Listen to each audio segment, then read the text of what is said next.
साल का था। मैंने ये दुख सारी जिंदगी झीला है। तो मरियम साहबा, मैं आपके दुख को समझ सकता हूं, लेकिन आप ही के पार्टी के बहुत बड़े बड़े अकाबरीन मेरी मरी हुई मां को गंदी गालियां देते रहे, मेरी, और आप उनको थापी देती रही।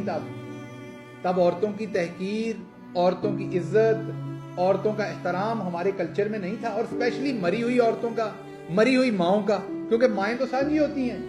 मेरे से बड़ा बदबख्त नहीं होगा अगर मैं आपकी और अपनी मां में फर्क करूं।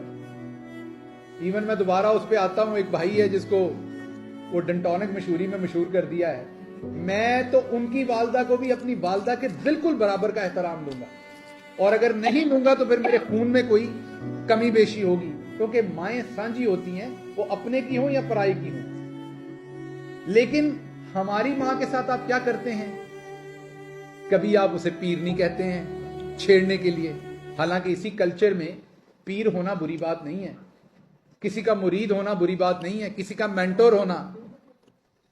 मैं ये नहीं कह रहा कि वो पीरनी है कि नहीं है, मैं लेकिन कह रहा हूं कि आप इससे लोगों के मजहबी जज्बात को भी ठेस पहुंचा रहे हैं।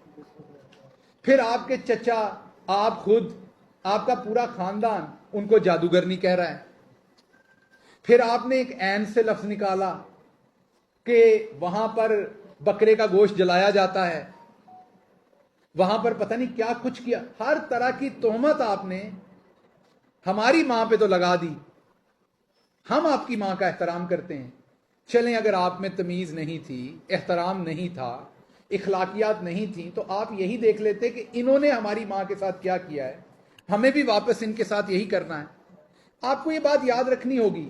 आपको इमरान खान बुरे लग सकते हैं, आपका हक है, वो एक पॉलिटिकल लीडर है, दबा के उनके ऊपर आप करें तनकीद, लेकिन आपको ये याद रखना पड़ना है कि जो जिनका नाम बुशरा बीबी हैं, वो इस मुल्क की बेटी भी हैं, उनके बच्चे भी इसी मुल्क में हैं, वो नानी और दादी भी हैं।